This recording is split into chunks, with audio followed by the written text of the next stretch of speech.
have with me in the studio Samuel Segla. He's Research Fellow for the Center for Policy and Research. Thank you very much, Samuel, for your time. Let's start off with a general overview of the speeches you heard today. Well, I heard briefly that of the Secretary General and that of the President. First of all, let me congratulate the workers of Ghana for their contribution and efforts to help us develop as a nation all over the years. Today is a day set aside for workers, and so I believe that every worker will take some time to reflect on their personal contributions to the development of the nation. Now, coming back to the speeches, that of the Secretary General basically spoke about some of the challenges that we are facing as a nation, which we know and have been discussing over the weeks. The President also spoke about that and gave an assurance that things will be better in the long term. Some of these hardships that we face are as a result of some bad policies by several governments, successive governments over the years. And one area in which government communicators have failed us as a nation is to communicate to us or explain to us the long-term benefits of some of these hardships we are experiencing at the moment. And so if the President says things will be better, we expect the communicators to tell us what and what we are going to gain in the long term, for which reason we are sacrificing today. Let's start off with the speech that just ended, that's of the President, John Dramani Mahama. And he spoke about improving channels of communication between themselves and labor in general. He's admitting to a problem of poor communication, in fact, he identified communication as talking and listening, and a lot of listening also has to be done. What can we do, or what can both parties do to improve the communication link between the two of them?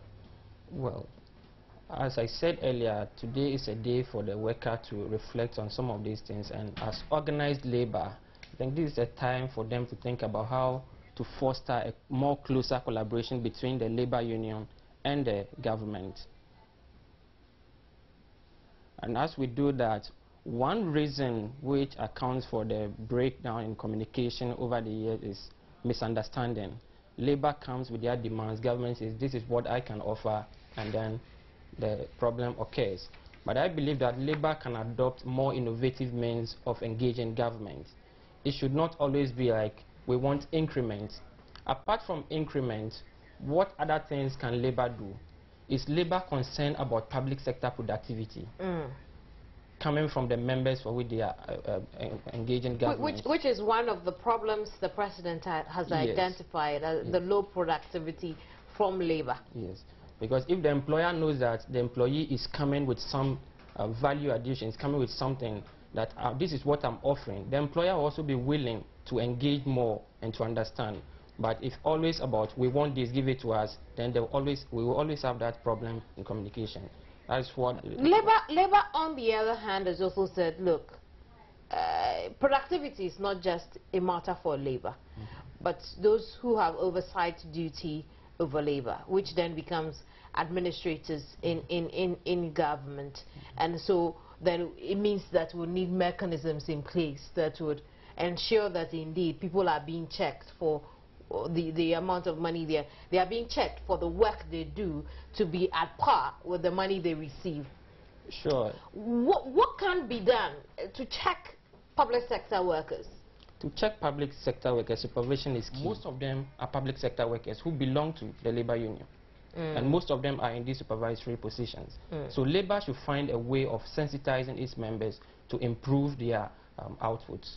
I see. Now let's talk about the EPA, which has been a lot of concern for both labor and the rest of us. I mean, labor has made mention of the fact that there shouldn't be any rush to sign the EPA. Greedy. Yes, I think so, because looking at the state of the Ghanaian economy today, any further increase will affect inflation, and it will increase inflation, and if inflation increases, it will result in further hardships. And the same labor will come again and say, things are still hard, give us more. So the more you increase it, I believe the most innovative thing the government has done is to introduce the COLA.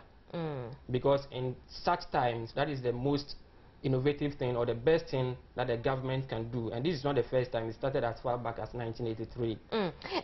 Explain this COLA element to us, because I'm thinking if this is this COLA is given in relation to some of these indices that go up. So like one problem we have is that the ordinary woman selling on the street does not know all this. So the moment she or he hears that something has gone up, you say, oh, prices have salaries have gone up, let me also increase my price.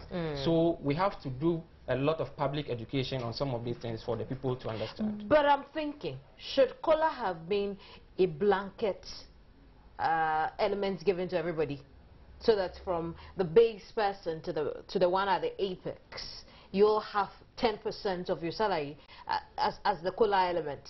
It shouldn't have been so. But another challenge we face in Ghana is that because supervision is weak, we don't have any system of monitoring and evaluating the performance of public sector workers. You are unable to tell who is working and who is not working. If we had that, then you say, okay, category A of workers have performed well. Let's give it to them. This group of people have not done anything. Let's hold on to it. But because that is lacking, you are unable to tell who is actually working and who is not working. So to meet the demands of everybody, you just give it to them. And then I'm also thinking, if category A earns more than category B, then perhaps we shouldn't have a blanket 10%. Yes, but if we don't address the fundamental issues, we have a more effective system of evaluating the performance of public sector workers. You will not be able to. Government and labor union, organized labor, should constantly communicate and sit down and discuss some of these issues. If the issues are discussed and labor is understanding government's perspective, government is also understanding the point of view of labor, I think some of these issues will not... This was in a rush. Yes, maybe because they gave an ultimatum, which I don't think is the best, because anytime there's this kind of wage negotiation, TUC will come out and say, we are giving you up to this number of days to do that. This kind of negotiation, bargaining, should not be done in such a manner. And governments have failed us over the years. They wait when the labor union calls, then they give it to them. So now they have that habit of always giving ultimatum, using intimidation to get what they want, because they think that is the language government will understand.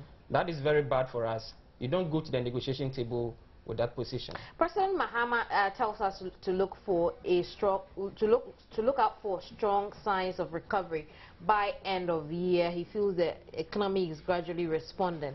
Now that he has given labor a 14.5% raise in salary, what should be the next move for government?